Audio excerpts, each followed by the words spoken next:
అన్న ఇటు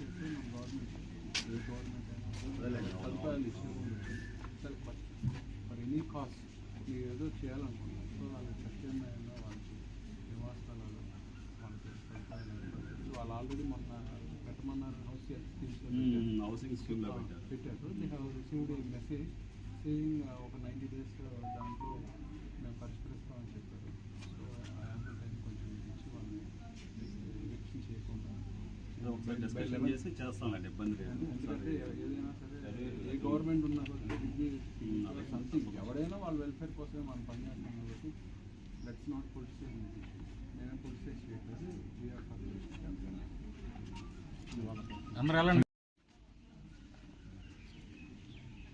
లీడర్స్ పట్టుకున్నా ఓకే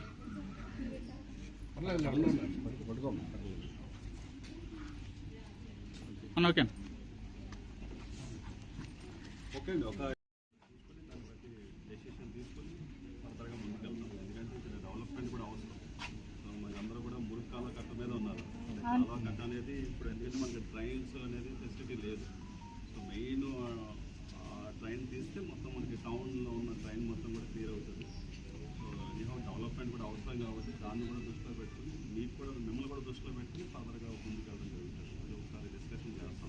వాళ్ళందరూ కూడా ఇగ్నెస్ట్ ఏం కాదు, వాళ్ళకి ప్రత్యేకమైన మార్గాలు చూపించిన తర్వాత అదే అండి మనం ఇప్పుడు గౌరవ ఎమ్మెల్యే గారితో అదేవిధంగా కలెక్టర్ గారితో వాళ్ళతో అంతా డిస్కషన్ చేసిన తర్వాత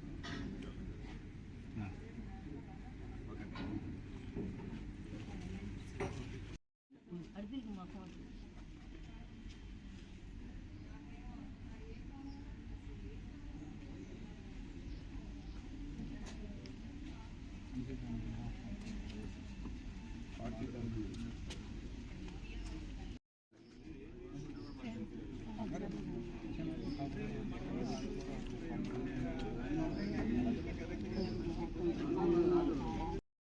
అని చెప్పేసి అడుగుచున్నారు. మేము ఎలా చేస్తాము? 25 సంవత్సరాల నుంచి అక్కడే మా మనుగడ, మా పిల్లలకి స్కూల్సే కానీ మరి మేము గేదెలు మేపుకొని ఒక్కొక్కరు స్కూళ్ళల్లో పనులకి వెళ్ళి కష్టపడుకొని అప్పులు చేసుకొని బురదల్లో నీళ్ళల్లో మరి ఒక్కొక్క గవర్నమెంట్ చక్రి అని చెప్పినట్టుగానే మరి ఒక్కొక్క గవర్నమెంట్ మాకు ఒక్కొక్క రీతిగా మాకు పునరావృతి జరిపించింది. మరి ఉన్న పళంగా మరి 8వ తారీఖునేమో మాకు అవి నోటీసులు ఇచ్చి పంపించారు. ఇచ్చి పంపిస్తే మరి మేము అన్న దగ్గరికి వెళ్ళినప్పుడు భయపడద్దు, కంగారు పడద్దు అమ్మ, మనందరం కలిసేసి కమిటీగా చక్కగా వెళ్ళి ఎంఆర్ఓ గారి దగ్గర కలిసి మనం ఆయన్ని మీట్ అయ్యి మనకి కొంచెం సమయం ఇస్తామని చెప్పేసి అడిగారు. అలాగేనని చెప్పేసి మరి వచ్చినందుకు మరి ఎంఆర్ఓ గారిని కలిసి మరి మాకు ఎక్కడన్నా సరే పునరావస్థ కల్పించి మరి మేము ఆ ఊరైతే వదిలి వెళ్ళలేమండి. ఎందుకంటే మేము పుట్టి పెరిగింది, మా పిల్లలం కూడా అక్కడే పుట్టి పెరిగి బతుకుతున్నాము. మాకు ఇంకా ఆసరా అనేది ఎక్కడ లేదు. మమ్మల్ని తీసుకెళ్ళి ఎక్కడో దూరంగా వేసేస్తే మేము ఎలా బ్రతకగలుగుతాము? మా పిల్లలం కూడా అసలు ఒక్కొక్కరు భర్తలు ఉన్న వాళ్ళు ఉన్నారు, భర్తలు లేని వాళ్ళు మేము ఉన్నాము. ఎలా బ్రతకగలుగుతాము? అసలు మాకు కొంచెం గవర్నమెంట్ అయినా కానీ ఎవరైనా సరే మాకు కొంచెం మాకు తోడుగా ఉండి మమ్మల్ని రోడ్డు మీద మా పిల్లల జీవితాలు మా జీవితాలు రోడ్ల మీద పడవేయకోకుండా మా కన్నిటి మీద మీరు కొంచెం జాలి హృదయం కలిగి మాకు సహాయం చేయమని అర్థిస్తూ సెలవు తీసుకుంటున్నామండి. ఈరోజు కానూరు గ్రామంలో వైఎస్ఆర్ కాంగ్రెస్ పార్టీ కాలువకట్ల తరపున నివసిస్తున్నటువంటి పేద ప్రజలు వారి యొక్క నివాస గృహాలని వెంటనే తొలగించాలని 4వ తారీఖు 6వ నెలలో గౌరవనీయులైన ఎంఆర్ఓ గారు వారికి నోటీసులు ఇవ్వటం, జారీ చేయటం, వెంటనే 8వ తారీఖు వారికి అందుకుంటాం, 11వ తారీఖల్లా ఖాళీ చేయాలి, ఎటువంటి పరిస్థితుల్లో లేకపోతే మేము తొలగిస్తామని చెప్పి వాళ్ళు ఒక నోటీస్ జారీ చేయడం జరిగింది. గత 40 సంవత్సరాల పైబడి నుంచి ఆ గ్రామంలో పంచాయతీగా ఉన్నటువంటి కానూరు గ్రామంలో అనేక పర్యాయాలు పంచాయతీగా కొనసాగినటువంటి తరుణం నుంచి నేడు మున్సిపాలిటీగా ఆవిర్భావం అయ్యేంత వరకు కూడా వారు అనేక సంవత్సరాల నుంచి అక్కడ పేద బడుగు బలహీన వర్గాల వాళ్ళు నివాసాలు ఏర్పాటు చేసుకోవడం జరిగింది.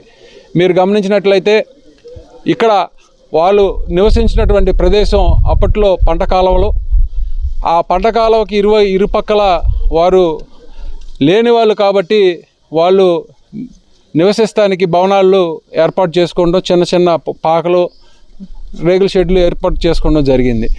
వారి యొక్క దీనమైనటువంటి పరిస్థితుల్ని గమనించినటువంటి ఆనాటి పాలకులు అవ్వచ్చు, అప్పుడున్నటువంటి పంచాయతీలో ఉన్నటువంటి వ్యవహరించిన బోర్డులు అవ్వచ్చు, తర్వాత అక్కడ శాసనసభ్యులుగా వ్యవహరించినటువంటి వ్యక్తులందరూ కూడా వారి యొక్క మౌలిక వసతులు కల్పించడంలో వారి యొక్క భూమికి పాత్ర పోషించి వాళ్ళకి కరెంట్ అవ్వచ్చు, మంచినీటి సౌకర్యం అవ్వచ్చు, రోడ్లు అవ్వచ్చు, అన్నీ కూడా వాళ్ళకి అనేక ప్రభుత్వాలు అంటే ఇక్కడ పార్టీలకు అతీతంగా అది తెలుగుదేశం ఉన్నప్పుడు అవ్వచ్చు, లేకపోతే కాంగ్రెస్ పార్టీ ఉన్నప్పుడు అవ్వచ్చు, వైఎస్ఆర్ కాంగ్రెస్ పార్టీ అవతరించిన తర్వాత కూడా వారికి అనేక మౌలిక వసతులు ఏర్పాటు చేయడం జరిగింది.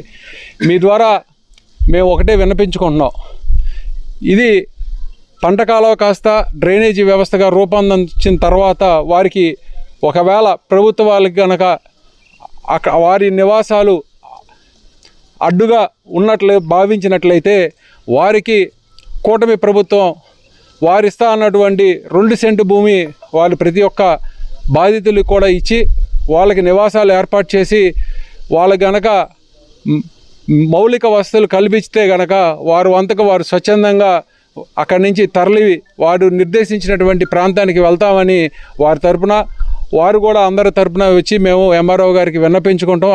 ఇదే విధంగా మేము కలెక్టర్ గారికి కూడా విన్నపించుకుంటాం జరుగుతూ ఉంటుంది. వైఎస్ఆర్ కాంగ్రెస్ పార్టీ బడుగు బలహీన వర్గాల తరపున మేమందరం వాళ్ళకి అండగా ఉండి వారందరి తరపున కూడా మేము కూడా వచ్చి ఇవాళ ఎంఆర్ఓ గారి మీద ఒత్తిడి తీసుకొచ్చి వాళ్ళని ఖాళీ చేయటం ఎటువంటి పరిస్థితుల్లోనూ కుదరదు. వారికి ప్రత్యామ్నాయ మార్గాలు కల్పించిన తర్వాత మాత్రమే వీళ్ళని తొలగించాలని చెప్పి వారిని కోరుకుని